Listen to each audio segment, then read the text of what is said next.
জয় কৃষ্ণ অতি সুন্দৰ বিৱৰণ। এই তিনিজনৰ কথাখিনি শুনাৰ পিছত ৰজাই গম পালে বাকী তিনিজনৰ গাত দুখ নাই, দুখ আছে নতুনকে অহা এই ব্যক্তিজনৰ। এই ব্যক্তিজনক তেওঁ এজন সাধাৰণ ব্যক্তি বুলি ভাবি আছে। সেইকাৰণে আমাৰ দৃষ্টিবোৰ অলপ সদায় গহীন গম্ভীৰ হোৱাৰ দৰকাৰ। ৰজাই একোৱেই চিন্তা কৰা নাই। তেওঁ ভাবিছে মই যেহেতু এজন ৰজা সৰ্বশক্তিমান, মই প্ৰজাক দণ্ড দিব পাৰো, শাস্তি দিব পাৰো, আৰু এই সামান্য ব্যক্তিজনে মোৰ ক্ষমতাৰ বিষয়ে ক্ষমতাত অন্ধ হৈ আছে। এতে লিখিছে কতো বেগ দিয়া যায় আমাক সহায়, কতো থমকিয়া বহি থাকে বাট চাই। হে মহাৰাজ, এওঁৰ কাৰণে আমাৰ বিলাই বিপত্তি। কৈছে জানিয়া এক দুখে পাৱে অনেক ডাঙৰ দুলীয়া ইটো নলয়ে পথে ক। কেতিয়াবা এজন ব্যক্তিৰ কাৰণে কেইবাজনেও কষ্ট পাব লগা হয়। এতিয়া নতুনকে অহা দুলীয়াজনৰ বাবে বাকী তিনিজনে ভয়ত কম্পমান হৈ আছে, কৰবাত ৰজাই শাস্তি দিব। সেইকাৰণে বেয়া কাম কৰা ব্যক্তিৰ ওচৰৰ পৰা সদায় আঁতৰিবলৈ দিছে। ত্যজ দুৰ্জন সংগ ভজ সাধু। আমি সদায় ভাল মানুহৰ লগতে বসবাস কৰা উচিত।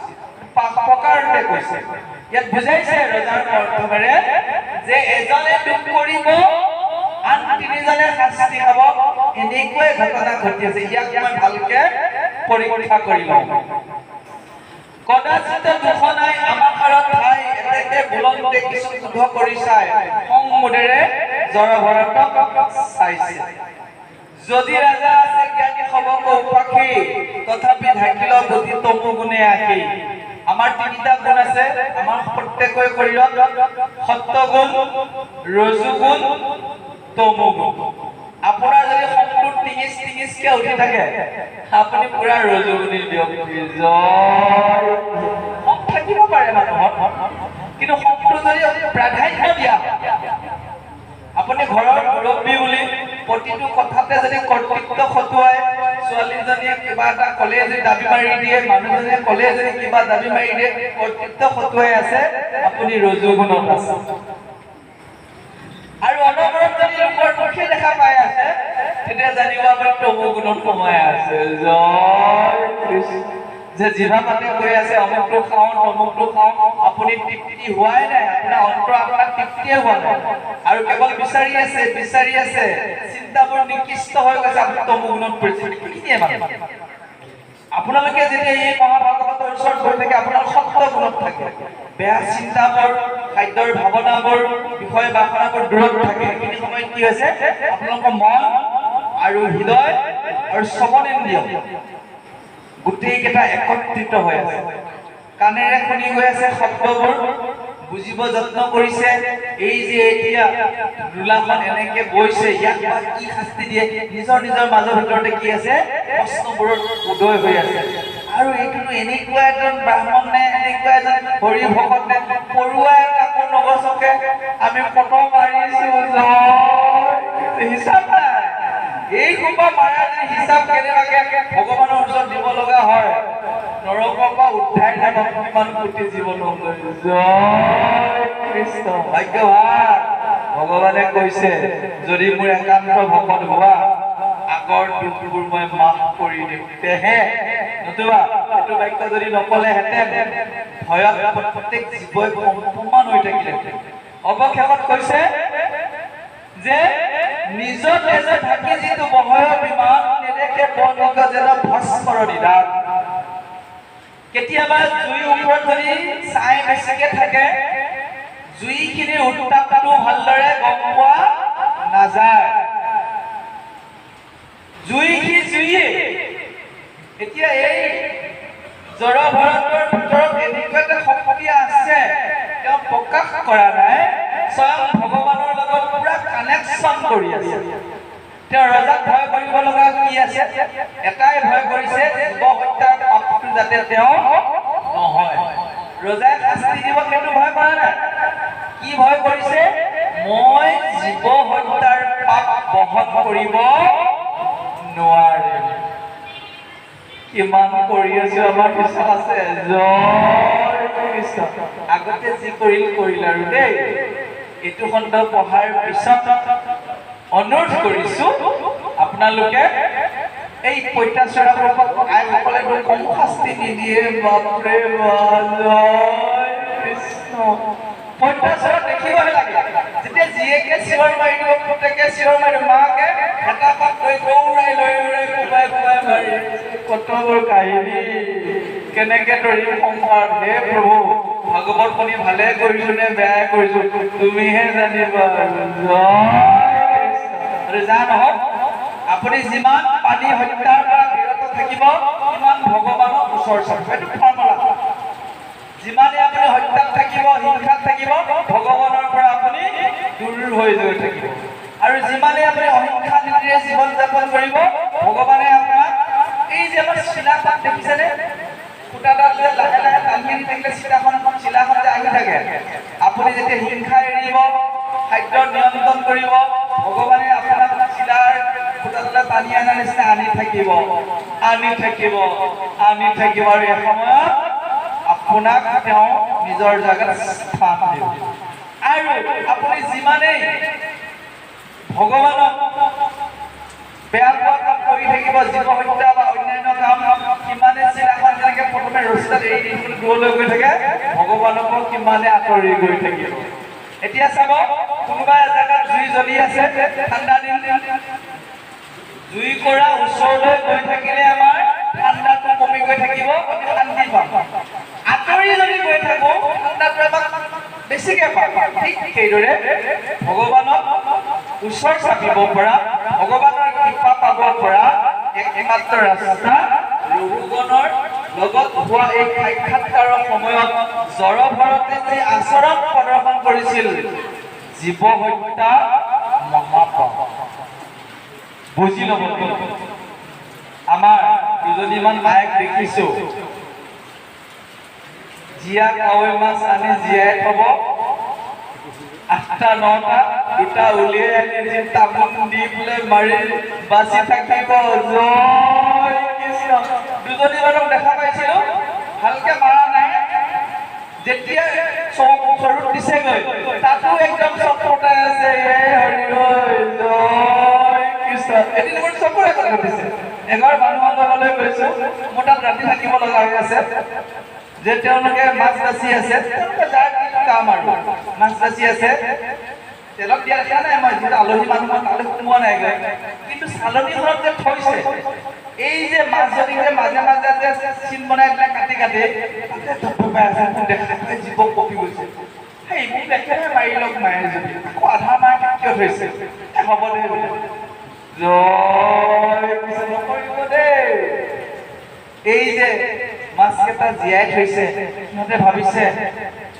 আমাক যদিও জালুৱাই লৈ আহিল তথাপিও এই মানুহ ঘৰত আমি আশ্ৰয় পাইছো অকণমান এটা কিবা বাচন হলেও পানী পাইছো কিন্তু যেতিয়া নি তাক আশ্ৰয় দাতাই টমনিয়াই একদম ফালে ভৰাই দিব তেতিয়া গম পায় ৰৈ আছো যা তই যেতিয়া মাছ হবি মই যেতিয়া মানুহ হম তই গম পাবি জয় আচলতে ভাগৱত ধৰ্মই কি কৈছে জানেনে ভাগৱত ধৰ্মই কোৱা নাই বিজ্ঞানে স্বাস্থ্য বিজ্ঞানে কি কৈছে জানে এজন নিৰামিষ ভোজী মানুহৰ আয়ুস 100 বছৰ ওপৰত হ'ব পাৰে আৰু এজন আমিষ মানুহৰ আয়ুস 40 বছৰৰ পিছত জ্ঞান দিব নোৱাৰে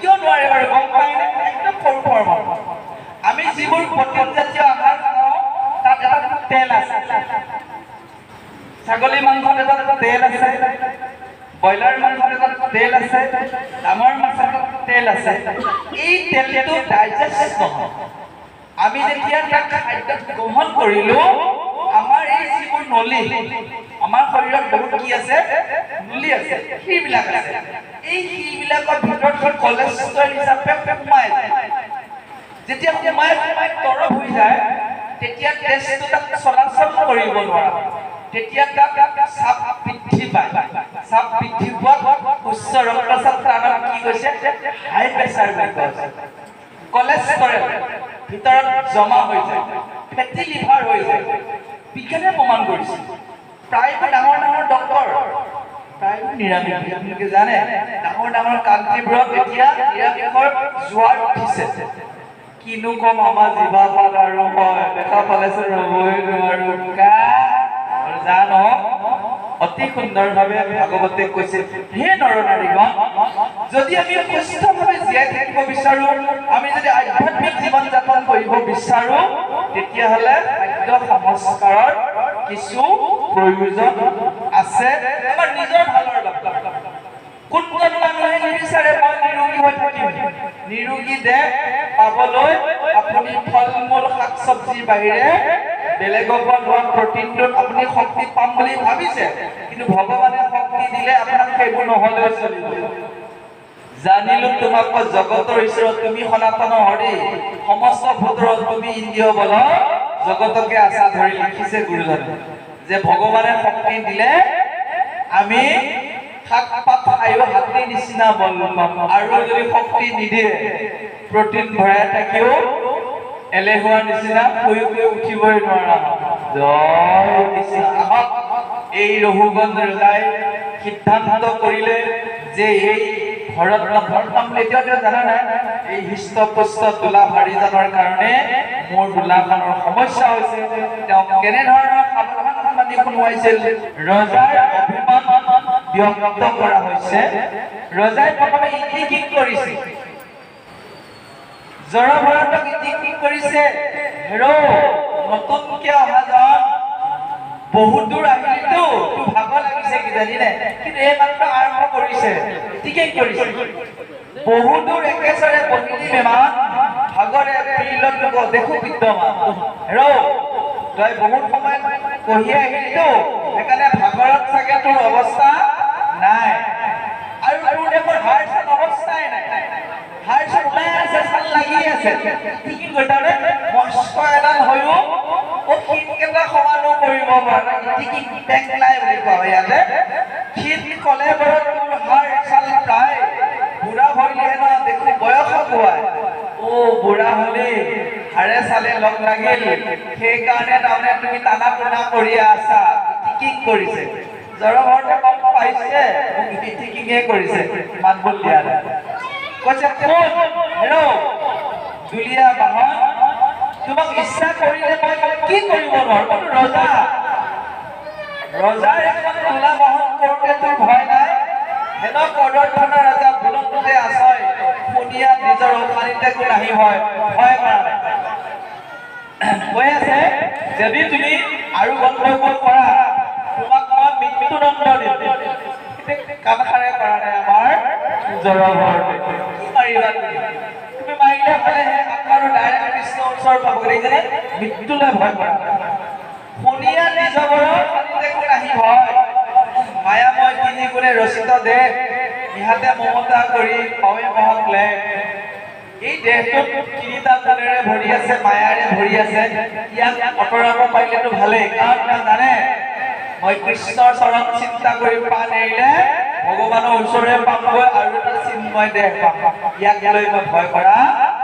জানিছে জল বুধ বুধ প্ৰায় অধীৰ শৰীৰ ব্ৰহ্মত সমাধি ধৰি নিজ মহাবীৰ কৈছে ৰজাই কিন্তু চিন্তা ভগৱানৰ ওপৰতহে আছে পূৰ্বতে নিপতিত বহৰে বিমান পানী ইংকা ভয় কিন্তু শুদ্ধ সাৱধান ৰজাই কৈ আছে যদিও আকৌ একেটাই কাম কৰিছে কৰবাত পানী লৈ গৈছে কৰবাত ৰৈ গৈছে কেৱল এটাহে চিন্তা যাতে মোৰ দ্বাৰা জীৱ হত্যা নহয় যেতিয়া আকৌ কোৱাৰ পিছতো গণ্ডগোল কৰিছে ৰজা খং উঠিবনে বাৰু আপোনাৰ মোৰ হলে খং উঠিব ৰজাৰ তাত টিঙিচকে উঠি গৈছে পূৰ্বতে পুনৰপি কাটি হৈ দেখি বিমানক উভে ৰঘুগণ ৰজা বোলে ব্ৰাহ্মণকে খং কৰি কৈছে হেৰ' মোৰ আজ্ঞা তই লংঘন কৰিছ আজি তোক এনেকুৱা শিক্ষা দিলেহে তুমি বুজি উঠিবা ৰজাৰ এখন দোলা বহন কৰোঁতে কিমান সাৱধান হ'ব লাগে দণ্ডি লেখে ভালমতে বহিবি চৌদল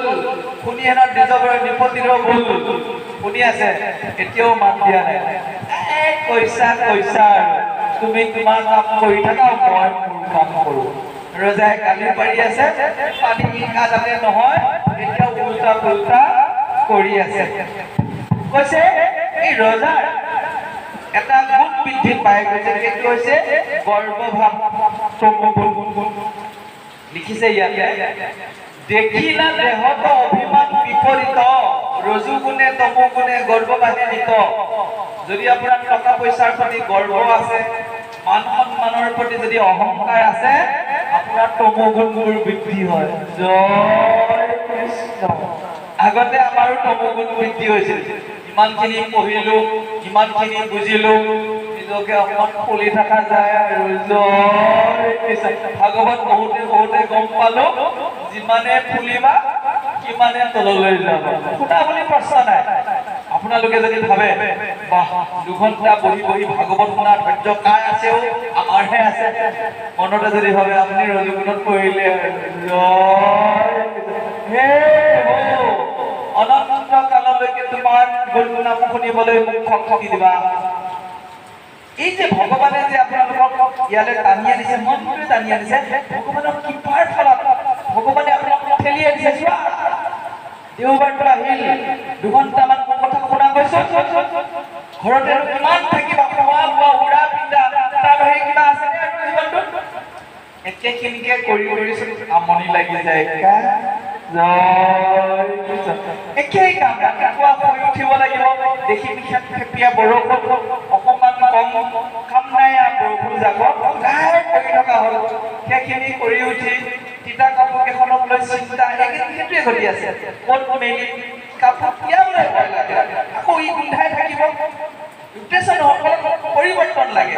আমাৰো জীৱনটো কি হৈছে, খাইছো শুইছো, একেখিনি মানুহৰ মুখকেইখনকে চাই আছো, জীৱনটো কেৱল চুলি পকিছে, বল কমিছে, এইখিনি ঘটি আছে।